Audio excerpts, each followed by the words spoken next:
வழக்கமாக செய்கிற இட்லி பொடி மாதிரி இல்லாமல் கொஞ்சம் வித்தியாசமாக இன்றைக்கி 2 இட்லி பொடி செய்து பார்க்கலாம். கொஞ்சமாக வெல்லம் சேர்த்து ஒரு இனிப்பான இட்லி பொடி. அடுத்தது நிலக்கடலை பொடி. 20லேருந்து 25 மிளகாய் வத்தல். நம்மளோட காரத்துக்கு தேவையான மாதிரி கொஞ்சம் கூட்டி குறைச்சிக்கலாம். 100லேருந்து 120 ml வரைக்கும் கடலைப்பருப்பு.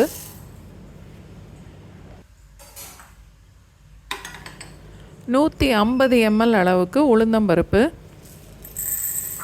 தோலோடு உள்ள உளுந்தம்பருப்பு கூட சேர்த்துக்கலாம்.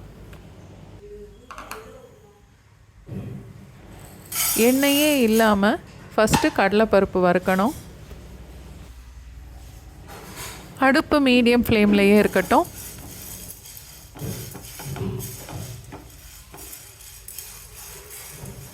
ஒரு 1 இல்லை 1.5 நிமிஷம் வரைக்கும் வறுத்துட்டு கடலைப்பருப்பு கொஞ்சம் கலர் மாறும்போது உளுந்தை சேர்த்து வறுக்கணும்.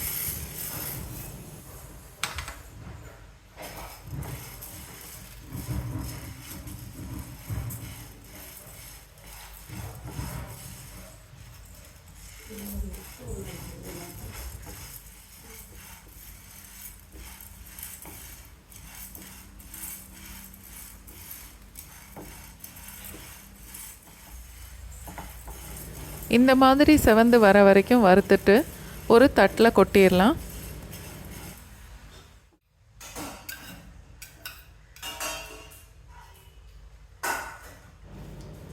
ஒரு 1/2 டீஸ்பூன் அளவுக்கு எண்ணெய் ஊற்றிட்டு மிளகாய் வத்தலை வறுக்கணும்.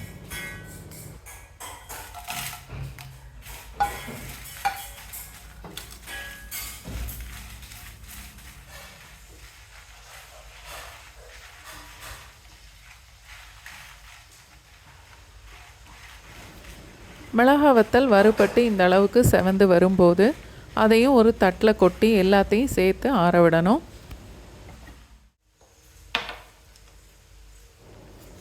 பொடிக்கு தேவையான அளவுக்கு உப்பு,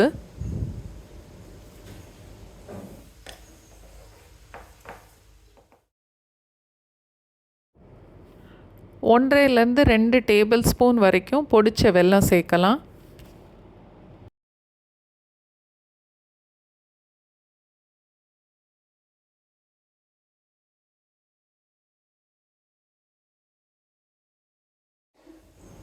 அரை டீஸ்பூன் பெருங்காயம்.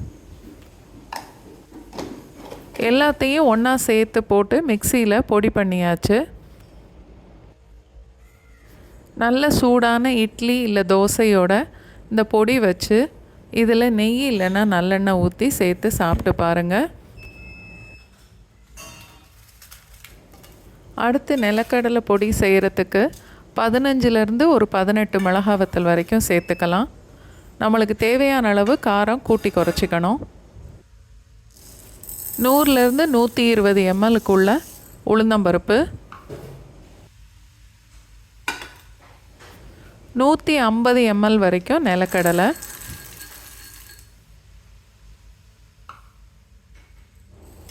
ஃபஸ்ட்டு எண்ணெயே சேர்க்காம உளுந்தம்பருப்பை நல்லா வறுத்து எடுத்துக்கணும்.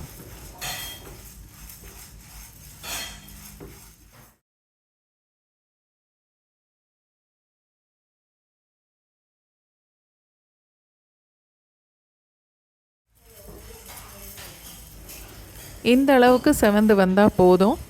ஒரு தட்டுக்கு மாற்றிடலாம். ஏற்கனவே வறுத்த வேர்க்கடலையே சேர்த்து வறுக்க போகிறேன்.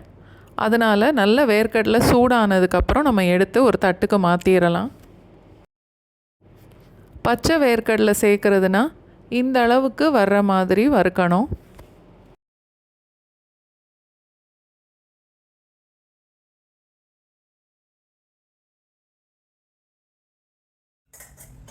ஒரு அரை டீஸ்பூன் எண்ணெயை சேர்த்துட்டு மிளகாய் வத்தலை வறுத்துருவோம்.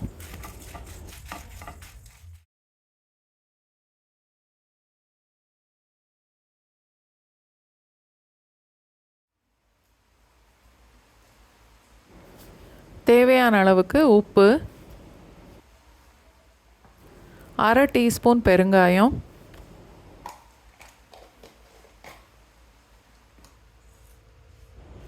நிலக்கடலை பொடி திரிக்கும் போது ஃபஸ்ட்டு மிளகா வத்தல், உளுந்து, பெருங்காயம், உப்பு மட்டும் சேர்த்து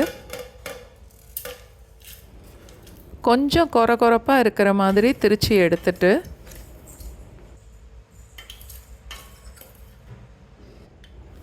அதுக்கப்புறம் நிலக்கடலையை இதோடு சேர்த்துட்டு நல்லா திரிச்சு எடுத்துடலாம். 2 பொடியுமே நீங்களும் உங்கள் வீட்டில் செய்துட்டு சாப்பிட்டு பார்த்துட்டு எப்படி இருந்ததுன்னு எனக்கு கமெண்ட் பண்ணுங்கள்.